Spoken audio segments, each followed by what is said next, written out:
Listo. Buenas noches a todos. Gracias por conectarse la noche de hoy y acompañarnos hoy en el webinar organizado por la Sociedad Panameña de Ginecología y Obstetricia. Desde hace 72 años, nuestro actuar busca velar por la defensa de los derechos a salud y atención de calidad de la mujer panameña, sin distingo de edad, consciente de la importancia de la educación de nuestros miembros y demás profesionales de la salud vinculados. Para nuestra noche de docencia, contamos con el panelista internacional gracias al apoyo de nuestros amigos de Bayer, quienes siempre han estado dispuestos a ayudar a través de su participación en nuestras actividades de educación continua. Como les comento, como facilitador tendremos el día de hoy al doctor guatemalteco Abner Santos, ginecólogo obstetra del Hospital Roosevelt USAC, subespecialista en uroginecología del Instituto Nacional de Perinatología, UNAM, y fellow de cirugía pélvica de Lille, Francia. El dolor pélvico, la tumba del ginecólogo, es el nombre que lleva la presentación del doctor Abner la noche de hoy. Las preguntas y respuestas que tengan para el doctor las van a poder hacer a través de la misma aplicación de Zoom y van a ser respondidas una vez finalizada la conferencia. Entonces, cedemos la palabra al doctor Santos. Buenas noches, doctor. Muchas gracias por aceptar acompañarnos y ofrecernos sus conocimientos la noche de hoy, y el espacio es suyo. Buenas noches a todos. Agradezco mucho a la Sociedad Panameña de Obstetricia y Ginecología por la invitación y a Bayer por el respaldo que siempre brinda en las actividades de educación médica continua. La verdad es que para mí es un verdadero gusto compartir con esta respetada sociedad, a quien tengo un particular cariño. Ya hemos tenido oportunidad de vernos presencialmente. En esta ocasión, pues, toda esta situación del COVID nos ha impedido un poco poder estar frente a frente. Pero sin más, quiero empezar hoy mi ponencia y espero que con todo lo que obtengamos el día de hoy podamos tener un poquito de información adicional a la que teníamos previamente. Bueno, cuando hablamos del dolor pélvico, definitivamente a mí este título me recuerda mucho a la escuela de medicina. Yo no sé cuántos recuerdan una frase similar, pero nunca se me olvida cuando estábamos en las rotaciones de cirugía que nos decían que el dolor abdominal pues era la tumba del cirujano, y era porque era muy difícil a veces determinar, a pesar de lo obvio, cuál era la causa del dolor. Pues cuando hablamos de dolor pélvico, definitivamente creo que estamos ante una situación muy similar. Permítame un segundo que no quiere avanzar esto. Estamos ante una situación muy similar porque verdaderamente el dolor tiene características que son muy distintos de persona a persona, incluso siendo el mismo dolor. Hay una relatividad o subjetividad sobre la percepción, también hay una diferencia entre si es crónico, si es agudo, y todas esas cosas las veremos hoy. Así que les pongo esta pintura de Picasso para que veamos cómo es de abstracto el análisis o la percepción de lo que es el dolor. Y quiero empezar con esto porque esto realmente es alarmante. Fíjense, de todas las pacientes que tienen dolor, hasta un 65% de las pacientes no tienen todavía un diagnóstico, es decir, las pacientes tienen un dolor que describen en la región pélvica, pero no saben de qué es, no saben por qué. Apenas un 31% de este dolor tenemos con un diagnóstico, y el diagnóstico pues generalmente es ginecológico. Vemos que los no ginecológicos apenas son del 4%. Así que de esto todavía es más importante que veamos esto. Hasta el 30% están buscando activamente un tratamiento para el dolor. Con esto realmente nos tenemos que preocupar un poco. Y cuando vemos cuáles son las causas del dolor, vemos que hay causas desde ginecológicas. Estamos hablando de causas de dolor pélvico crónico. Y vean, causas ginecológicas como endometriosis, síndrome de ovario remanente, síndrome de congestión pélvica, enfermedad inflamatoria pélvica, adenomiosis, miomas uterinos, adherencias pélvicas, cistitis intersticial, cistitis por radiación. Hay también problemas, causas urológicas del dolor pélvico crónico, como cistitis recurrente o síndrome uretral. También tenemos trastornos gastroenterológicos, trastornos musculoesqueléticos, neurológicos y vasculares, todos participando efectivamente en la producción del dolor pélvico crónico. Así que creo que parte del mensaje que les traigo hoy es que pensemos un poco más allá. Yo creo que me habían comentado que han recibido algunas actualizaciones en cuanto a endometriosis, así que no hablaremos tanto en específico de una patología. Más bien, el día de hoy me voy a enfocar en tratar de hacernos pensar cada vez que tengamos una paciente con dolor que realmente el problema puede ser mucho más allá de donde lo podemos imaginar. Como decía un colega, el doctor Nocelio Lemos, decía, pensando más allá del sistema reproductor o de los aparatos reproductores. Así que con esto puede llamar la atención y decir, bueno, ¿y por qué me debe interesar a mí como ginecólogo el estar tratando el dolor pélvico de una manera tan extensa? Y una de las razones más obvias es porque esto representa un 10% de las visitas al ginecólogo al año. Esto es sumamente importante si consideramos cuántas visitas pueden ser al año de pacientes en una clínica privada, en un hospital o en un global como país. Es una inmensa cantidad de visitas que vamos a tener al año, del 4 hasta el 25% es en mujeres de 18 a 50 años. Estamos hablando de mujeres en edad reproductiva a las cuales su calidad de vida se ve severamente afectada por la presencia del dolor. 20%, fíjense, este dato es tremendo, 20% de las histerectomías muchas veces se hacen por el dolor, por causas benignas, por supuesto. Y el problema es que con estas 20% de histerectomías no resuelve el total los problemas del dolor. Y es hasta una indicación para laparoscopías cerca del 40%, laparoscopías ginecológicas. Así que sí tenemos una relevancia de entender que el dolor es mucho más amplio y mucho más allá de nuestro sistema reproductor. Vamos a tratar de hacer una cosa que es muy difícil, pero es entender el dolor. Y para entender el dolor tenemos que saber que a veces podemos tener delante de nosotros un síntoma, una característica, pero no olvidar nunca que la amplitud y la diversidad de lo que un dolor puede representar es enorme y tenemos que tratar de mantener esta imagen en mente, no perder la perspectiva global de lo amplio por centrarnos en un síntoma o en un signo en específico. Y cuando hablamos del dolor queremos entender qué es desde el punto de vista taxonómico, o sea, la palabra en sí, ¿qué significa? Bueno, el grupo del estudio para la Asociación Internacional del Dolor describe en su última actualización, que no ha cambiado desde hace años, pero lo que dice es que es una experiencia sensorial y emocional desagradable. Fíjense que añade la parte de emoción en la definición del dolor, asociada a un daño tisular existente o potencial. Esto habla de que a veces puede existir una causa y a veces no, descrito en términos de ese daño. Así que habla también de la relatividad del dolor. Y cuando queremos entender el dolor, tenemos que saber cómo funciona el dolor, por qué se produce el dolor. Hay fibras lentas o fibras largas, pero y hay fibras cortas. Las fibras largas, que son generalmente las tipo A, sobre todo las alfa y las beta, estas no transmiten dolor, sino más bien son propioceptivas y vean que tienen una alta velocidad. Pero tenemos fibras cortas, como las A tipo delta y las C, que son las transmisoras del dolor, temperatura y el tacto. Así que quiero que mantengamos esto en mente porque después va a ser importante para que podamos entender sobre la causa del diagnóstico en algunos casos. Y muy importante esto, fíjense, esta pareciera una gráfica, esto quiero que pongamos atención, vean esto, el dolor lento se transmite por el haz espino-reticulotalámico y el paleoespinotalámico que entra por el área anterior y van hacia el área dorsal hacia arriba. Y fíjense a dónde llega el dolor lento o la transmisión del dolor crónico. Puede estar relacionado al afecto y al despertar cortical. Esto nos habla que el dolor crónico incluso puede tener ya una situación de afectividad o de recuerdos o de forma volitiva poderle dar un significado. Imagínense si yo tengo el potencial de dar un significado al dolor y somos cuántos miles de millones de personas en el mundo y cada quien puede darle una interpretación diferente. Ahí es donde vemos muy complicado el manejo del dolor. Y luego el haz neoespinotalámico, que es el dolor rápido, vean cómo se centra en el tálamo lateral y aquí si es virtualmente, ¿dónde está? Y la intensidad. Esto es un martillazo en el dedo, me dolió, ouch, y fue fuerte dependiendo qué tan duro le di al martillo.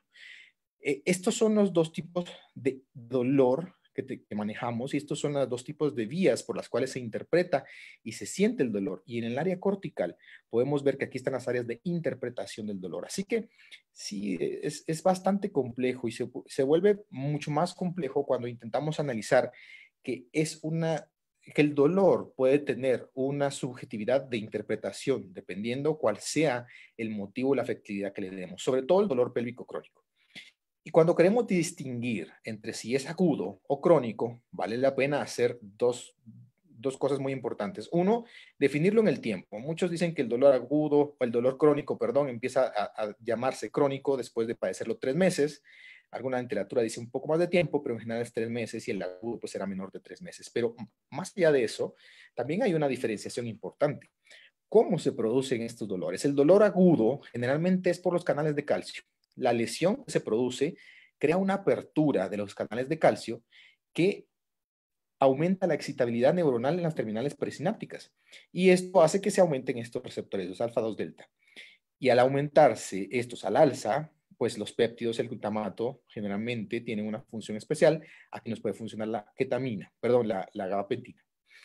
Y cuando hablamos de dolor crónico, realmente estamos hablando de algo distinto. Fíjense, el dolor pélvico usa el glutamato y la sensibilización central. Si estamos viendo el patrón fisiopatológico de esto, estamos dándonos cuenta que realmente son dos entidades totalmente distintas. Sí, ambas son dolor, efectivamente, pero son totalmente distintas desde el punto de vista de función y de etiopatología del dolor. Así que vemos cómo los receptores de glutamato generalmente llegan a exceder un umbral. Y ese umbral generalmente hace que haya una sensibilización central, que vamos a analizar un poco más adelante qué es esto de sensibilización central. Los proteanoides y el óxido nítrico aumentan esta sensibilización central. ¿Qué es lo que hace? Estimula las fibras C. ¿Se acuerdan que las fibras C dijimos que eran las fibras lentas? Son las fibras, perdón, las fibras rápidas, cortas y rápidas. Y esto transmite el dolor y hace que el dolor se vuelva más sensible. En otras palabras, se aprende un poco a tener el dolor. Y esto da hiperalgesia secundaria. La hiperalgesia es aquel estímulo que puede no ser doloroso o no intensamente doloroso y se percibe como doloroso o como muy intensamente doloroso. Así que estas son las dos vías para el dolor agudo y para el dolor crónico. Si se dan cuenta, sí estamos hablando de dos entidades diferentes. Así que esto nos pone en la perspectiva de que creíamos que íbamos a encontrar una manzana y resulta que es una naramanzana o lo que se quiere llamar. Esta gráfica es muy, muy ejemplifica de eso. ¿Y cómo modulamos el dolor de manera normal? Tenemos dos vías. El nivel supraespinal, donde el sistema del dolor se controla desde arriba, o sea, desde el nivel cerebral hacia abajo, y generalmente es la liberación de opiáceos endógenos, la inhibición de la sustancia E, y la analgesia que se obtiene aquí, si bien es cierto, es prolongada en cuanto a su duración, es lenta de obtener. Entonces esto se puede hacer por mecanismos distintos propiamente al dolor, pero es un poquito más lento. Y tenemos la otra, que es el nivel segmentario medular, donde la respuesta para el dolor es más rápida. Lo explico de una manera más sencilla. Esta modulación segmentaria es, de nuevo, me golpeo el dedo con un martillo, me sobo muy rápido, hago mucho masaje y se me empieza a quitar, es mucho más rápido. Y aquí quiero llamar la atención con esta teoría, la teoría de la compuerta. No sé cuántos de ustedes podrán estar familiarizados con esto, pero si no, vamos a ver qué significa esto. Fíjense, tenemos una célula, una neurona inhibitoria y tenemos por acá una célula de proyección. Esto funciona literalmente como una gran puerta, como una compuerta que se abre para decidir dejar pasar un estímulo que puede ser nociceptivo o un estímulo que puede ser un estímulo no doloroso. Cuando se estimulan las fibras largas, por eso es importante que recordemos las fibras tipo A, estas también estimulan la neurona inhibitoria y esto cierra el paso o cierra la compuerta para los estímulos nociceptivos, de tal manera que aquí, como la compuerta está cerrada, pues no pasa el dolor, no hay una señal del dolor. Por el otro lado, ¿qué pasa si tenemos una señal de las fibras cortas, fibras A delta y fibras tipo C? Y estas empiezan a ser el predominante estimulador durante mucho tiempo, pues se produce una inhibición de la neurona inhibitoria y se produce una apertura de esta compuerta, permitiendo el paso de las señales del dolor de una manera mucho más eficiente, sobre todo en el dolor pélvico crónico. Estas dos personas, estos dos Ronald Melzack y Patrick Wall, fueron los responsables de desarrollar esta teoría. Y lo que ellos decían, aparte de lo que acabamos de ver, era que además de esta situación de la compuerta, fíjense, este fue un artículo ya es bastante viejo, pero aún sigue teniendo mucho renombre en el manejo del dolor. Pero más allá de eso le agregan que cuando tenemos una experiencia dolorosa, realmente tenemos una experiencia a nivel multidimensional. Tenemos que comprender que hay una área sensorial y discriminativa que va a darle una interpretación al dolor, que va a tratar de ponerlo en términos de esa dimensión en específica, de qué tan intenso es, de qué tipo de dolor es, de dónde proviene el dolor. Luego está la cognitiva o evaluativa, que dice, bueno, tengo una herida abierta, este es un dolor que es fuerte, tengo un golpe, un trauma, o sea, hay una parte cognitiva donde nosotros participamos.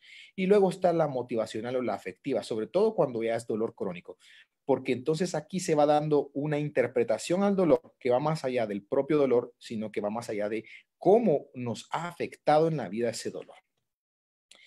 Y esta diapositiva me encanta y quiero que le dediquemos unos minutos para leerla bien, porque hay situaciones que permiten que la percepción del dolor sea más eficiente y hay situaciones que permiten que la percepción del dolor sea mucho más difícil. En otras palabras, hay condiciones que abren la compuerta para permitirse sentir el dolor y hay condiciones que cierran la compuerta. Y fíjense, hay condiciones tanto físicas, emocionales y mentales, porque estamos entendiendo que el dolor es multidimensional. Cuando hablamos de la teoría de la compuerta y condiciones físicas que la abren, es decir, por supuesto que participa qué tan grande es la lesión, el nivel de actividad inapropiado sobre este sitio de la lesión. En cuanto a condicionantes emocionales, sabemos que si la persona tiene mal manejo del estrés o la ansiedad, preocupación, tensión o depresión, son situaciones que van a empeorar. Y las condiciones mentales, el enfoque en el dolor y el aburrimiento. Aquí vemos, por ejemplo, yo manejo muchas pacientes con sintomatología del tracto urinario inferior y nos damos cuenta que efectivamente las pacientes que están acostumbradas a sentir dolor, cualquier estímulo lo enfocan como un dolor. Y fíjense, esto es interesante, el aburrimiento también. Pero al mismo tiempo, también es importante saber que hay condiciones que, así como estas la abren, también las cierran. Miren, obviamente utilizar el medicamento correcto, una contrairritación, ya sea como un masaje, la estimulación, diferentes vías para controlar esta situación.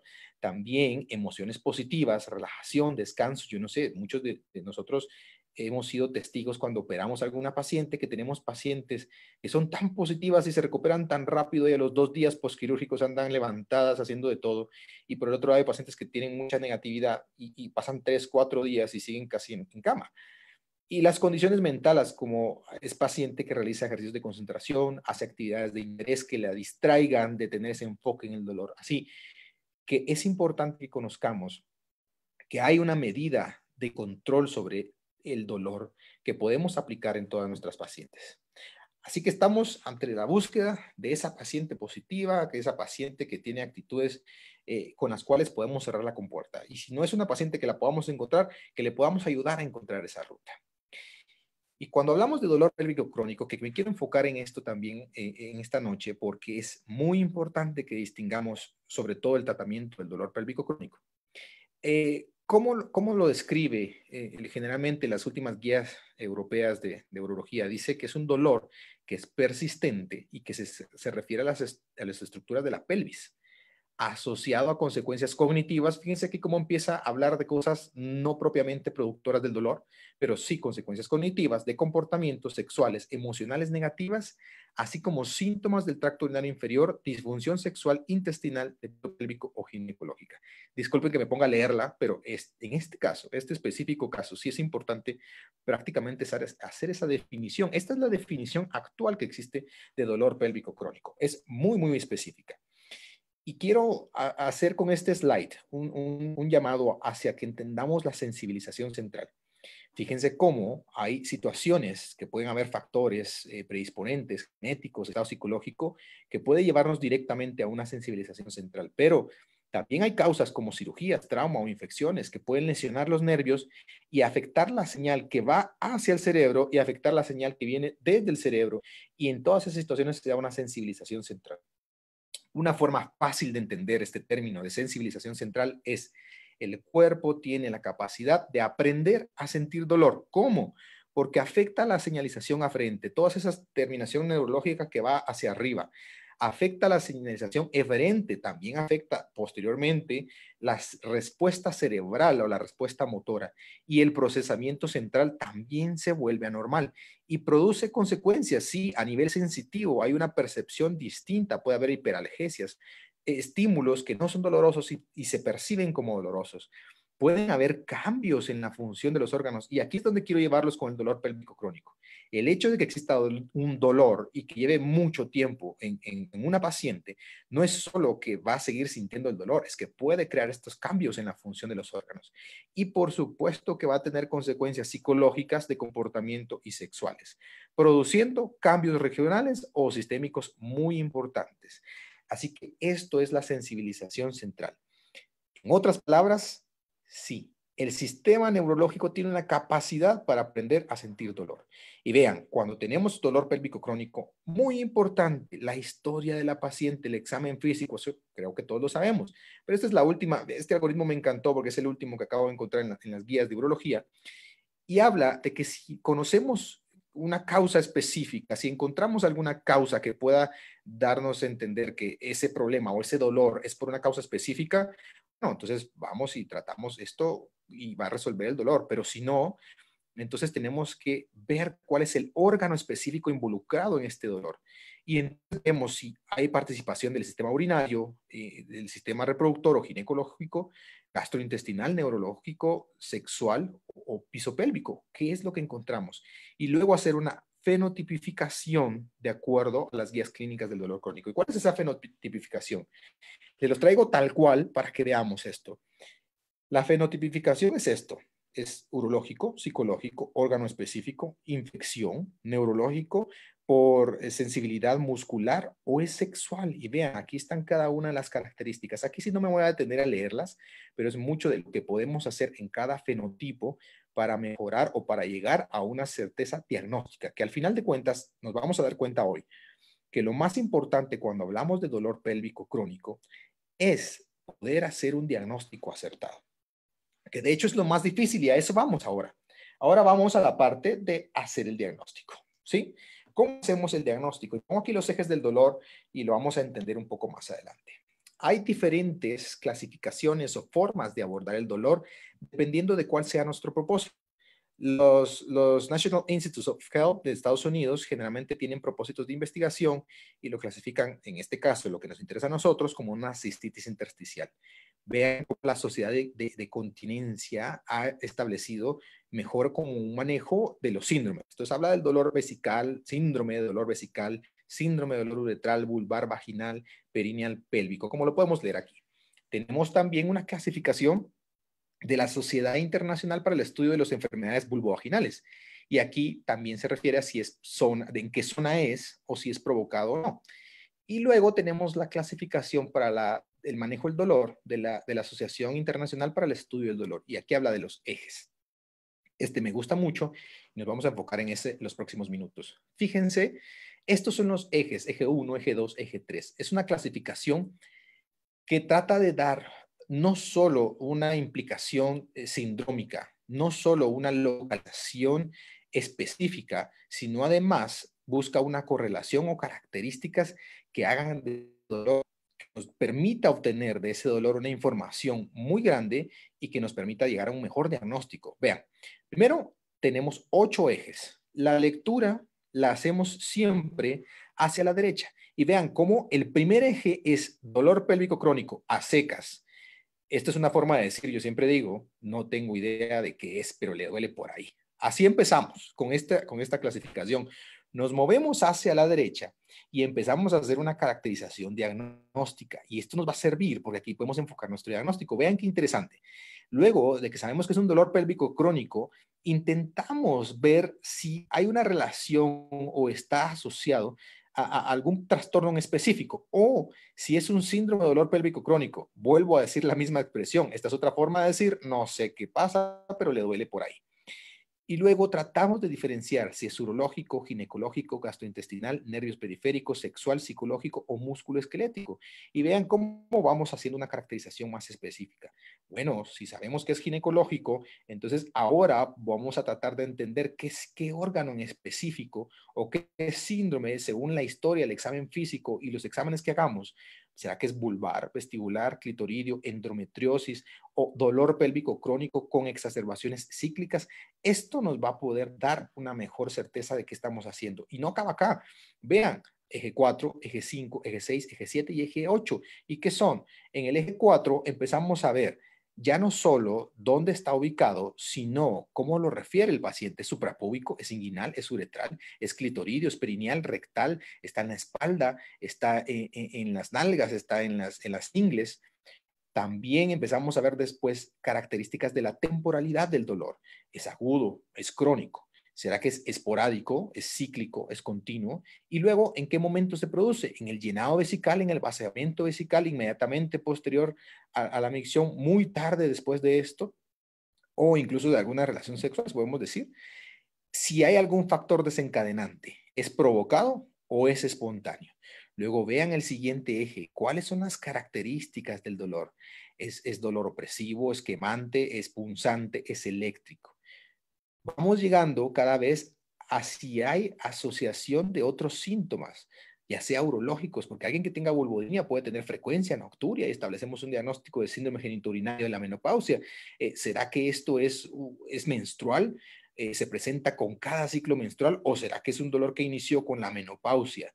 Vean, y luego otros síntomas que no me voy a poner a leer uno por uno porque no ese es el propósito. Quien quiera estas tablas o esta charla, pues la va a tener a disposición.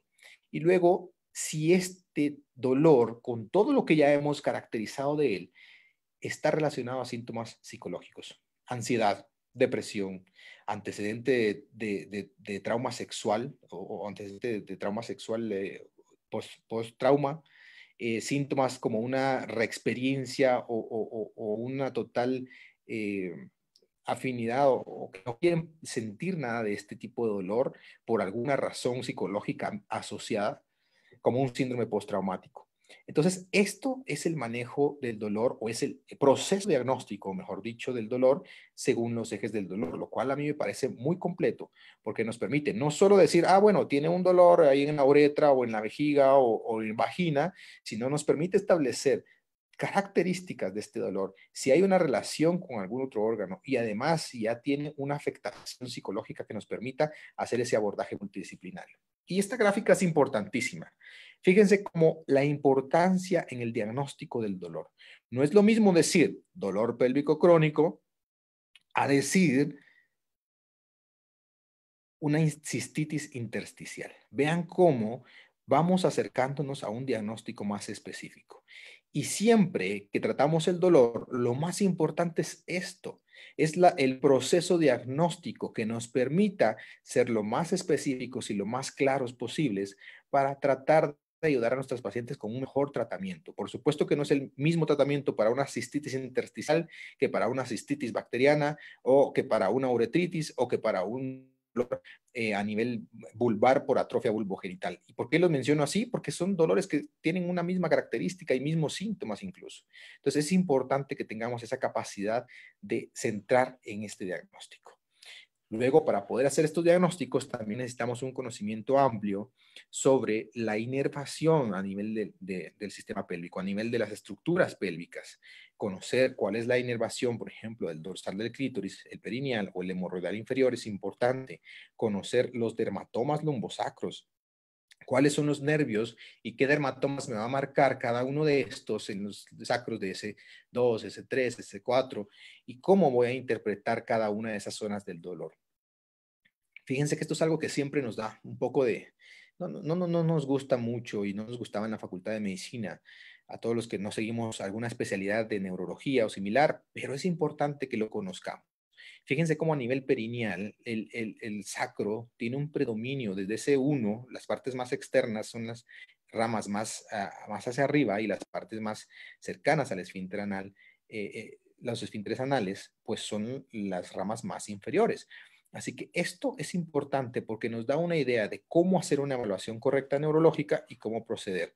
Lo mismo, evaluar reflejos clitoridios, el reflejo bulboperineal, el reflejo rectal, viendo la contracción del esfínter anal, nos habla de la integridad desde S2 a S4, ver la marcha, los movimientos musculares, los reflejos popliteos y tenemos que tratar de empezar por pensar que no todo dolor pélvico va a ser precisamente por una causa reproductiva. Tenemos hernias de disco, enfermedad degenerativa, fibromialgias, neoplasias, lo que podemos leer acá.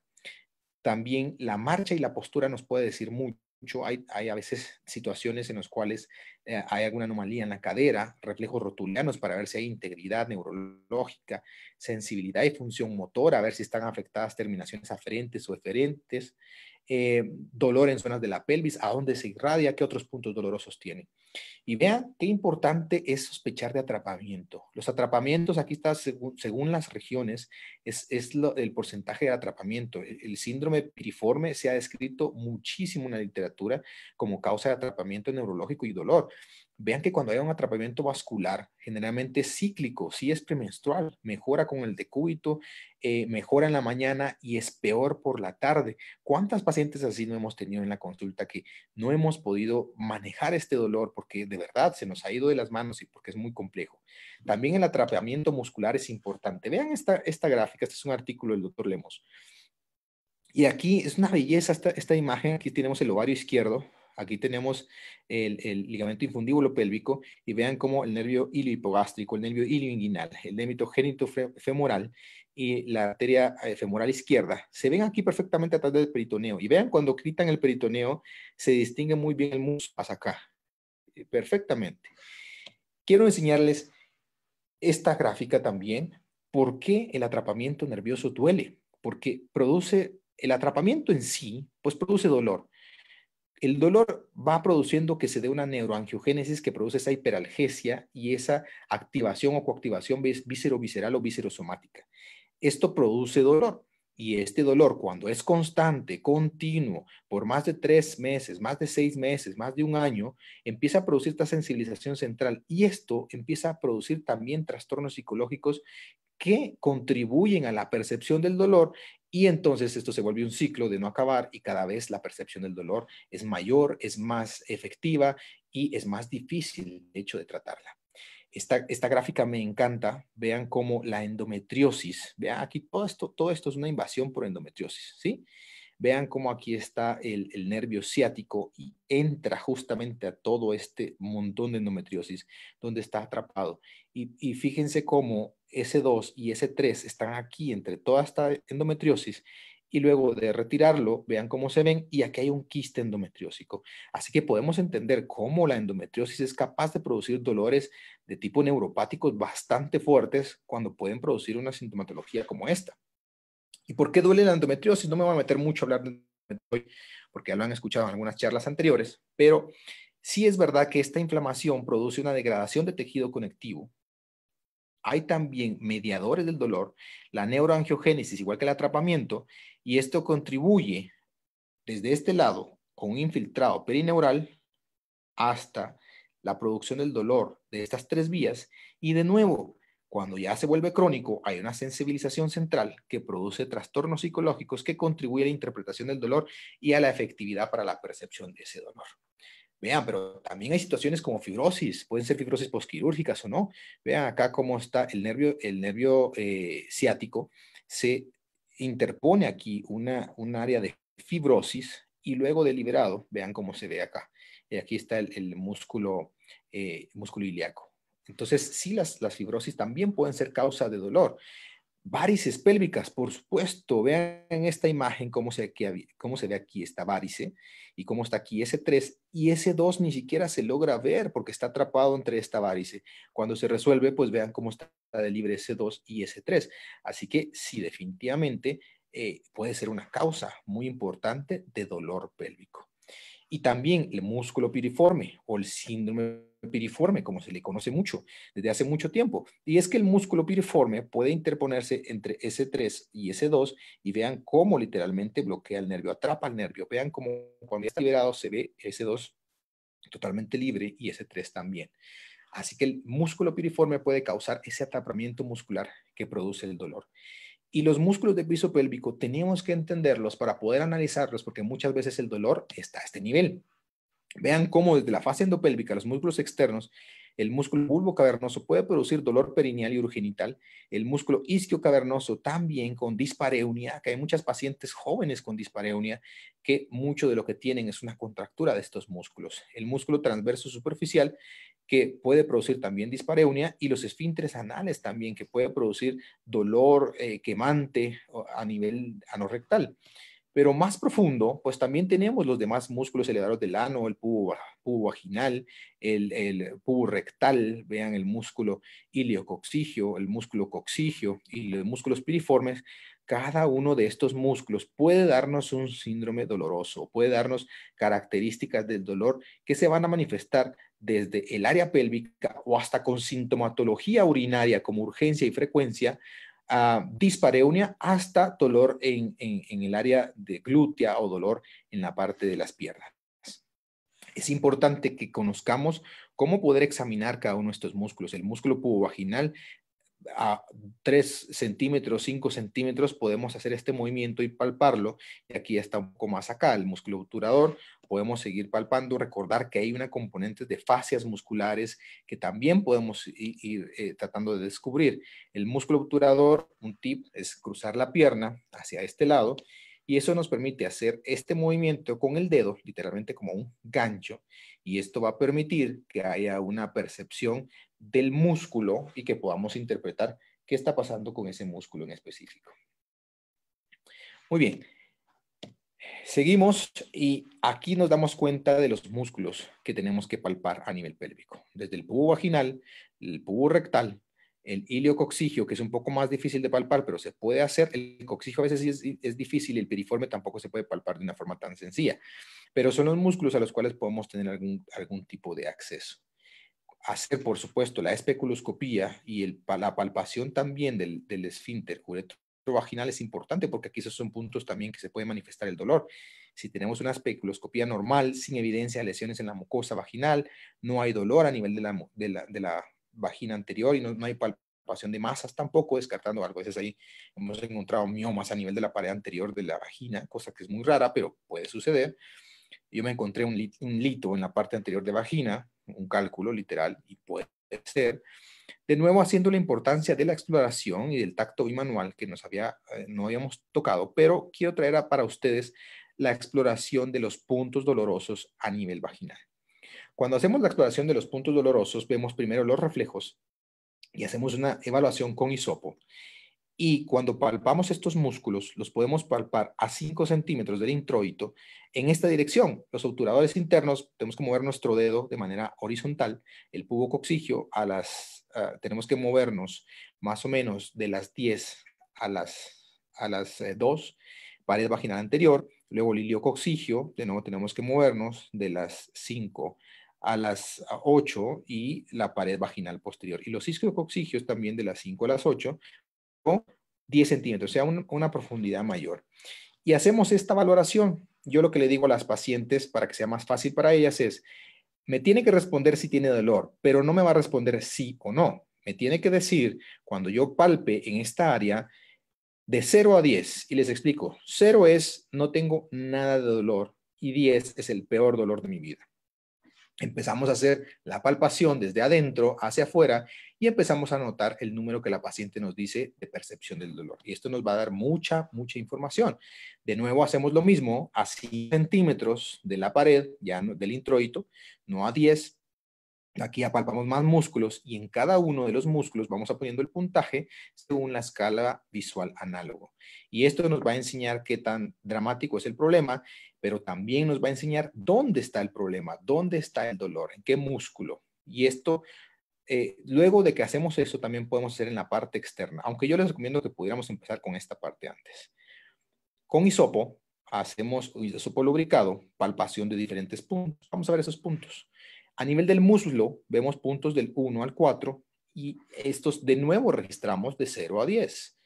A nivel de los labios mayores, bien hacemos esta palpación de estos 6 puntos más y volvemos a notar en qué punto pueda tener dolor. Esto nos va a describir si es una vestibulodinia o si es una vulvodinia profunda. La región interlabial también es importante que la evaluemos. La región del introito propiamente, con estos puntos en específico, y finalmente la línea media, a nivel del clítoris, a nivel del introito, la horquilla, y a nivel del área del cuerpo perineal, ¿sí?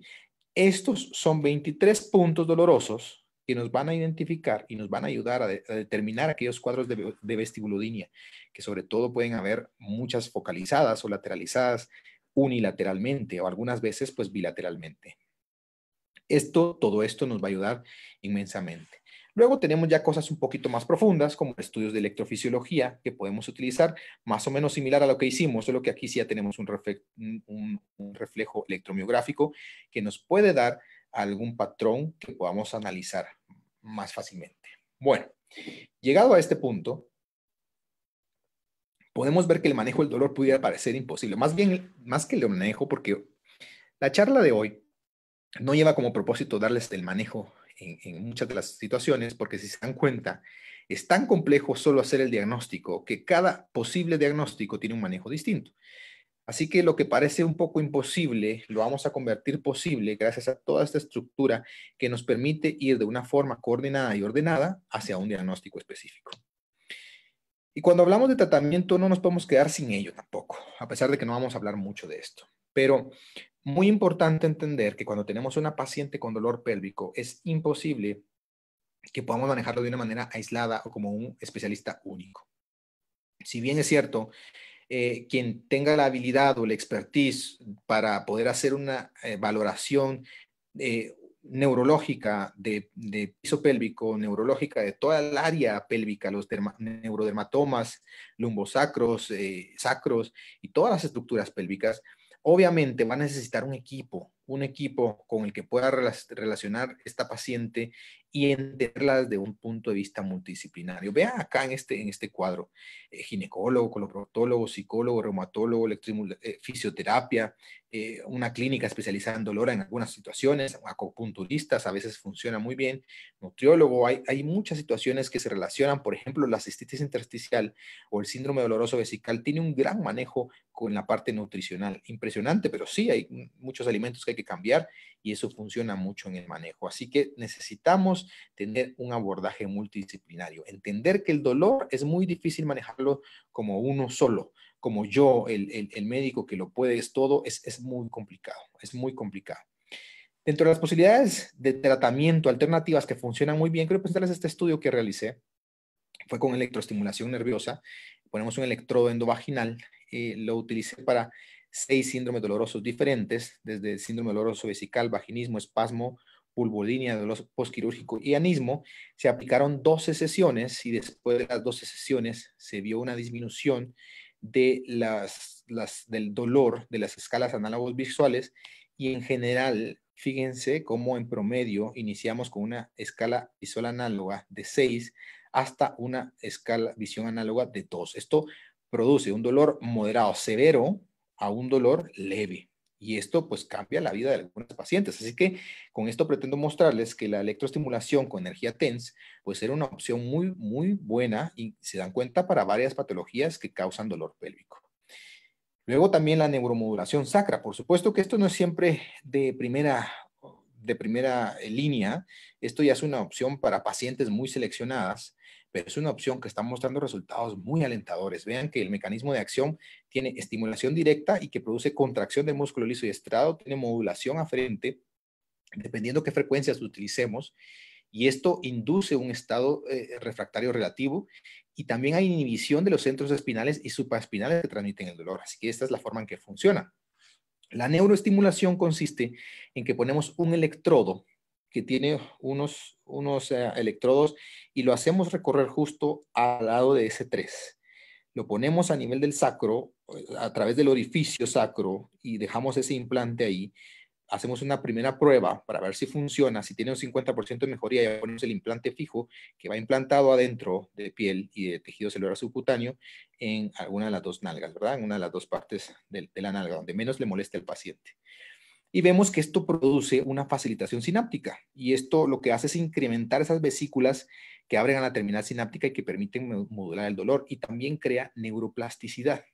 Hace que se produzca una inducción o un brote, perdón la traducción, pero de axonal. Y también formación de sinapsis que nos permiten hacer más efectiva la inhibición. Acá bueno, tenemos el agrado de yo ser parte del grupo que pusimos el primer neuromodulador sacro en Guatemala, y la verdad es que los resultados son impresionantes cuando hacemos una selección del paciente adecuado. Este fue en nuestro país el primer caso que hay registrado y hemos tenido resultados muy, muy buenos, a pesar de que es un solo caso, pero estamos en el proceso de avanzar más en esta técnica novedosa, pero quiero traérselas como una de las posibilidades de la técnica. Y no quiero dejar de pasar esta charla sin antes mencionar el manejo de la vulvodinia, que es algo que definitivamente todos nos vamos a encontrar. Y fíjense cómo empezamos con el examen físico y hacemos la detección de si hay presente alguna enfermedad a nivel cutáneo o mucosa, y si la respuesta es sí, pues tratamos la infección o la dermatosis, o si es maligna, una condición maligna o premaligna. Pero si no, aquí es donde ya entra la parte difícil. Hacemos una prueba con hisopo y vemos si hay sensibilidad o si la paciente describe áreas que al tocarlas son como quemantes. Podemos hacer un cultivo vaginal. Si este es negativo, pues ya vamos a estas medidas, que puede ser desde medidas de cuidado vulvar, aquí van desde las medidas de no usar cremas, ni shampoos, ni desodorantes, ni jabones, medicamentos tópicos, dependiendo cuál sea el caso, medicamentos orales, inyecciones, biofeedback, terapia, sobre todo a mejorar el reconocimiento de los músculos de piso pélvico. Va a funcionar mucho, funciona muchísimo en los cuadros de hiperactividad de los músculos de piso pélvico y que son causa muy frecuente el dolor. También dietas bajas en oxalato de calcio, suplementación con sustrato y por supuesto terapia cognitiva, y vean, consejería sexual también. Todas estas opciones son parte de muchas de las escalas que hay aquí en este algoritmo. Si tenemos un cultivo positivo, pues bueno, dar la terapia específica. Si no hay sensibilidad en la vulva o no hay un área afectada al tocar la vulva, bueno, pues podemos pensar que hay un diagnóstico alternativo y que probablemente la vulvodinia no sea la mejor opción diagnóstica en este caso. Si se obtiene en algún momento un buen alivio, pues no se necesita tratamiento adicional. Paramos el tratamiento cuando esté indicado, pero si no conseguimos ese alivio o el dolor persiste localizado en el vestíbulo y la paciente desea tratamiento adicional, bueno, fíjense que esta es la clásica guía: cirugía, vestibulectomía.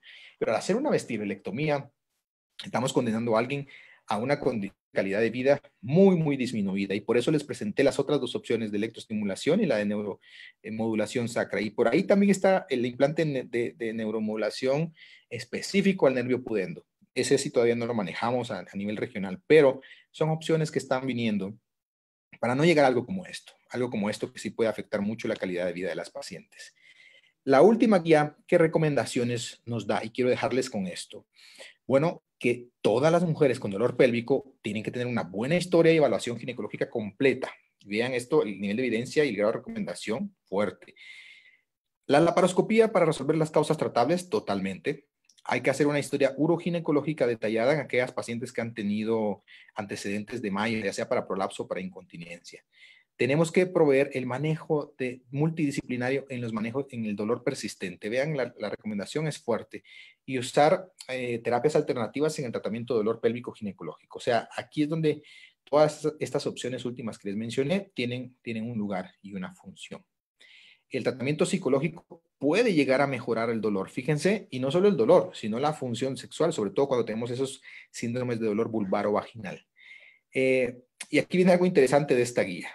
Aquí nos dice que todas las demás condiciones ginecológicas, sean dismenorrea, lesión obstétrica, prolapso, colocación de malla no absorbible, malignidad, pueden tratarse con farmacoterapia o con cirugía. Un nivel de evidencia diferente, pero virtualmente están diciendo lo mismo, que los casos que ameriten farmacoterapia, hay evidencia que la farmacoterapia funciona, y los casos que necesiten tratarse con cirugía, pues hay evidencia a favor de hacerlo de esa manera. ¿Por qué es tan general y tan escueta estas recomendaciones de la guía? Porque realmente así es el manejo del dolor. El manejo del dolor es muy amplio. Para hablar de un dolor en específico, tenemos que hacer una charla distinta para ese dolor en específico, de cómo hacer el diagnóstico, de cómo hacer el manejo. Es muy, muy complejo hablar del dolor pélvico en general y tratar de dar unas guías de manejo. Y quiero finalizar esto dando los beneficios que Clara tiene en una paciente con dolor.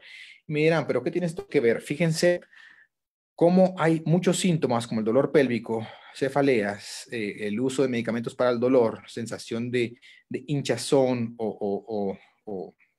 y la sensibilidad en las mamas. Son síntomas que al utilizar anticonceptivos han mostrado una reducción considerable. Y esta es una opción que pueden tener las pacientes, sobre todo las pacientes que tienen dismenorrea, que es un cuadro que está muy bien estudiado. En este estudio donde intentaron comparar Claira contra el etinilestradiol con levonorgestrel para mujeres con dismenorrea primaria. Este fue un estudio doble ciego, fase 3, muy buen estudio, mujeres de 14 a 50 años, 234 en Claira, 230 en etinilestradiol, y la idea o la variable de eficacia primaria era mostrar cuántos días de dismenorrea había después de la intervención durante 3 meses. Y utilizaron una escala de 4 puntos para establecer si no había dolor o si el dolor era dismenorrea muy severa que necesitaba tratamiento médico. Y la conclusión fue que cuando usaron el score total o el puntaje total de disminución del dolor, vieron resultados similares pero muy positivos en ambos casos. Y cuando vieron cuántos días disminuía el dolor de dismenorrea durante el ciclo, se dieron cuenta que en ambos casos disminuía efectivamente el dolor. Así que lo que quiero decirles con esto es que este anticonceptivo en especial tiene muchos estudios que han probado su efectividad en muchas diferentes funciones de las clásicas funciones anticonceptivas, y entre ellas el alivio del dolor para la dismenorrea, siendo efectivos tanto Claira como el otro que tiene etinilestradiol y levonorgestrel. Y entonces sabemos que puede ser una buena opción para mujeres que buscan disminuir la intensidad del sangrado, la reducción del dolor por dismenorrea, dismenorrea primaria, y también una píldora que pueda reducir la cefalea y el dolor pélvico que se asocia a ese intervalo libre de hormonas, cuando hay ese anticonceptivo que tiene mucho tiempo libre de hormonas y produce estos síntomas muy marcados, y que esperan una reducida influencia en la disfunción sexual secundaria a anticonceptivos. Es decir, es un anticonceptivo que es ideal para específicamente para cierto tipo de pacientes, no es para todas las pacientes, pero cuando tengamos este criterio para su uso puede ser una excelente opción, y por supuesto que hay una anticoncepción con un alto grado de satisfacción en la vida real. Y quiero terminar con esta frase. Y esta frase reduce, o perdón, concluye prácticamente toda la charla del día de hoy. Yo sé que es muy abrumador todo el abordaje de la patología de dolor pélvico, pero si la única herramienta que tenemos es un martillo, probablemente todo el problema vamos a tratarlo como que es un clavo. Y lo más importante es que después de esta charla, el mensaje central que quiero dejarles es: cuando tengamos una paciente con dolor pélvico y sobre todo con dolor pélvico crónico, tenemos que pensar más allá de lo que clásicamente estamos acostumbrados a ver, sobre todo como en la práctica ginecológica general. Tenemos que saber que el dolor es muy complejo y que puede involucrar o incluir regiones o áreas que están muy alejadas del área reproductiva como tal, si se dieron cuenta. Pero eso no implica que no tenemos que manejar este tipo de dolor de la misma manera, con un equipo multidisciplinario y haciendo a cada paciente, individualizándola, porque en esto del dolor también está la situación subjetiva, la situación de cómo percibe el dolor, la situación de esta paciente ha desarrollado o no sensibilización central, y eso va a cambiar totalmente la interpretación o la perspectiva del dolor. Así que muchas gracias, espero no haber sido demasiado extenso en esta ponencia.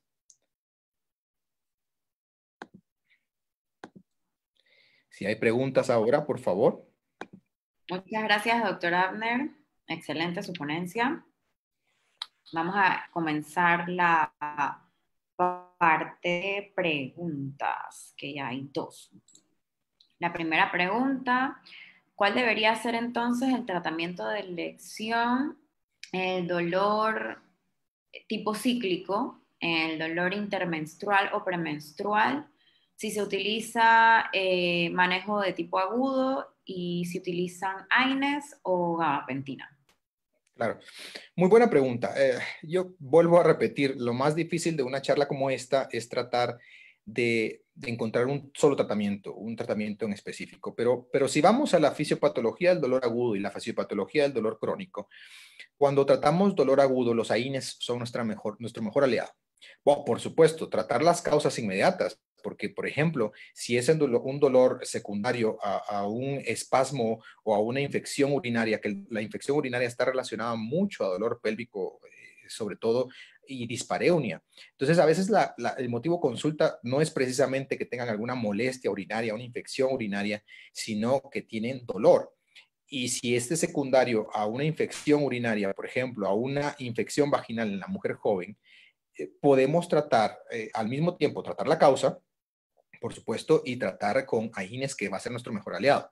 Cuando hablamos de dolor pélvico crónico, que ya tenemos un componente de sensibilización central, estamos hablando de un dolor neuropático. Por lo tanto, el manejo con AINES va a ser muy pobre. O sea, realmente aquí los AINES clásicos no van a tener un muy buen resultado porque el dolor es totalmente distinto. Aquí preferimos usar gabapentina, por ejemplo, pregabalina, dependiendo del cuadro. Aquí ya entran las pacientes con atrofia vulvogenital, síndrome genitourinario de la menopausia, donde el dolor ya es durante mucho tiempo. Y estos son los cuadros que típicamente manejamos de una manera más frecuente en las clínicas de ginecología. Pero luego podemos encontrar toda esa gama de dolores como lo hemos visto.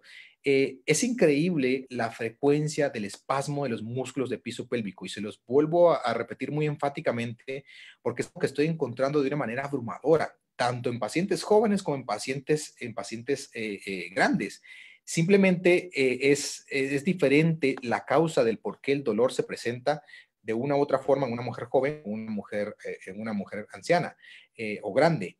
¿Por qué se presenta ese espasmo en los músculos del piso pélvico? A veces puede ser diferente, pero hay una gran incidencia de dolor, de dispareunia y vestibulodinia secundario a una hiperactividad de los músculos del piso pélvico. Y eso es importantísimo que lo manejemos, porque el manejo para ese tipo de dolor es fisioterapia. Es increíble, pero ahí no nos va a funcionar ni los AINES, ni tampoco nos va a funcionar los antineuríticos.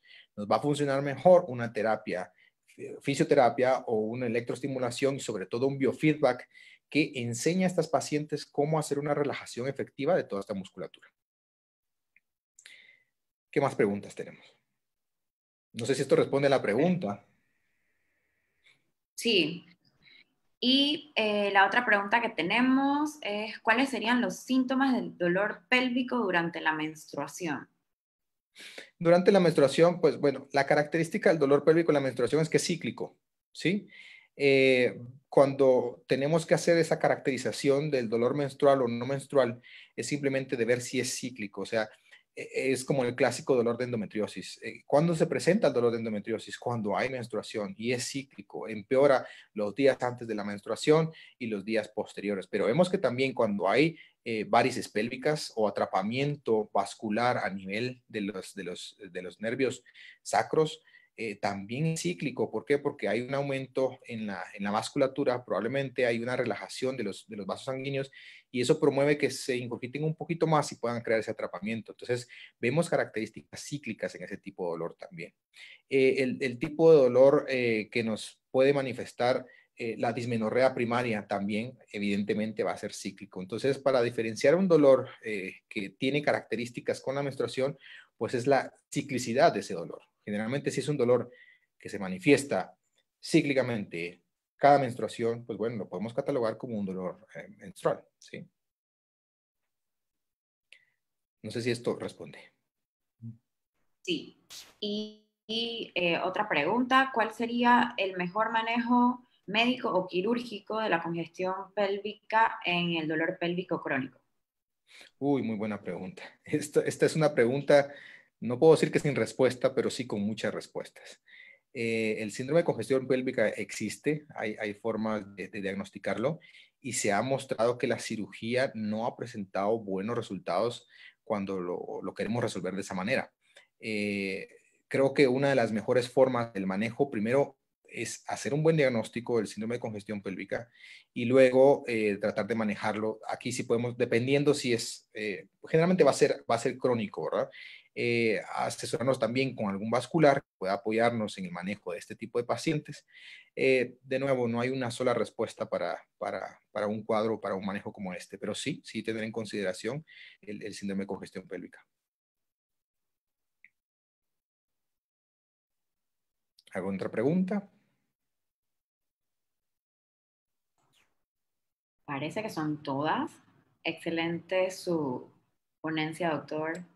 Es definitivamente un tema complejo, un tema de bastante consulta para todos nosotros. Okay. Listo. Con las respuestas del doctor, vamos a dar por terminado esta sesión. No sin antes agradeciendo a nuestro patrocinador Bayer, le vamos a hacer la palabra al licenciado Enrique Vargas por parte de Bayer. Muchas gracias, Enrique. Muy buenas noches. En primer lugar, agradecer la participación de todos y haber aceptado esta invitación. Doctor Abner, le agradecemos inmensamente y que próximamente sea en vivo su presencia por acá. A nombre de Bayer le extendemos los más sinceros agradecimientos. Este es un mes muy importante y por ser el mes de la Mundial de la Anticoncepción, la celebración de esta fecha en el mes de septiembre, Bayer, que fue pionero con el desarrollo de la píldora hace 60 años y quien la ha ido mejorando a través del tiempo hasta llegar a la píldora moderna y con beneficios adicionales, como lo es Claira, como lo es Jazz. Quisiéramos aprovechar este espacio también para invitarlos a algunas actividades que se tienen acá para este mes.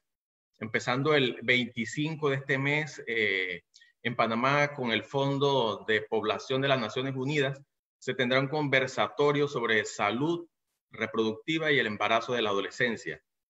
El 28 de septiembre, a través de Facebook Live y Yo Planeo Mi Futuro, se dará el foro dirigido a usuarias por una experta en sexualidad responsable como es la doctora Rita Peralta. Y para finalizar el 29 de septiembre tenemos una charla global, le extendemos la cordial invitación celebrando los 60 años de la píldora y el empoderamiento de la mujer. Así que en su momento les estaremos haciendo llegar los links, las invitaciones para estas actividades, ya sean las que son dirigidas a médicos y las que son para que ustedes puedan compartir con sus pacientes o con el público en general como ustedes lo consideren. Así que nuevamente reiterarles el agradecimiento y también el agradecimiento que le damos por habernos apoyado en todo este tiempo de la virtualidad, de esta realidad en la que estamos viviendo, en atender esas llamadas o esas conexiones virtuales con Linda, con Yajaira, con Miguel, quienes siempre han estado pendientes allí. Cuentan con nuestras marcas en el mercado. Estamos pendientes acá de cualquier situación que tengan. En el Congreso de Ginecología también tenemos una participación activa con speakers de talla internacional y speakers locales. Así que agradecido siempre y en colaboración con la sociedad. Muchísimas gracias y buenas noches.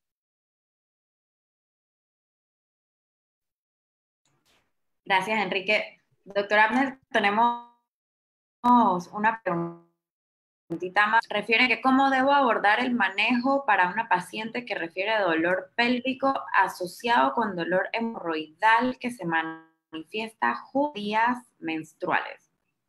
Ok, con este tipo de pacientes hay que hacer un buen proceso de descarte diagnóstico.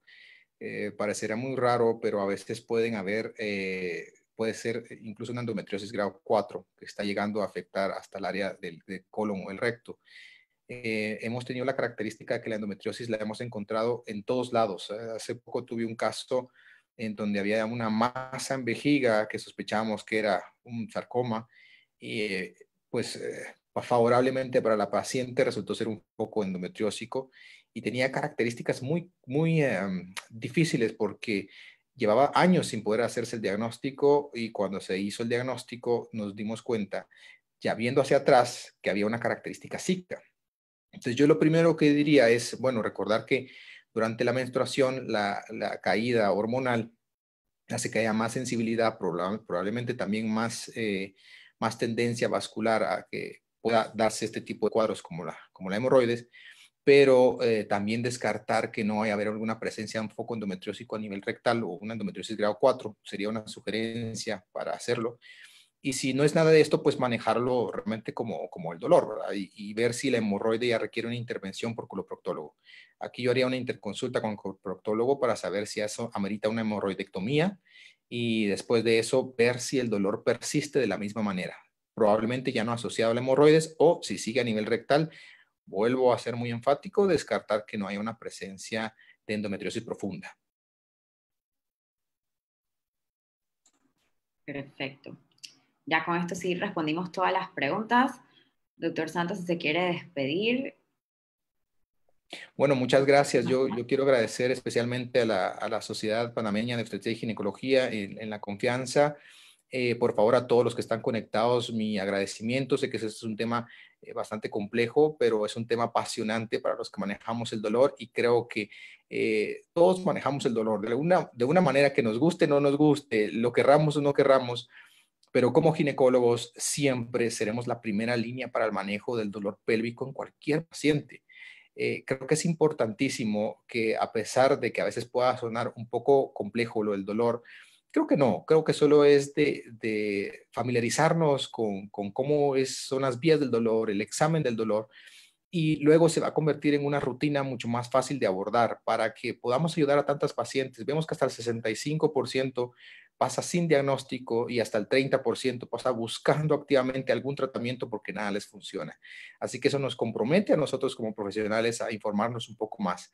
Agradecer también a Bayer por hacer el esfuerzo de hacer llegar este tipo de actividades de educación médica continua, y de nuevo agradecerles, y espero poder acompañarlos en el futuro de manera presencial. Así que muchas gracias a la sociedad, a todos los involucrados, gracias a Bayer. Así que buenas noches a todos y muchas gracias por su atención. Buenas noches, doctor. Esperamos verlo pronto. Y antes de retirarnos, queremos compartirles la invitación a nuestro congreso. Serán 3 días de educación médica continua con profesores nacionales y un muy amplio panel de,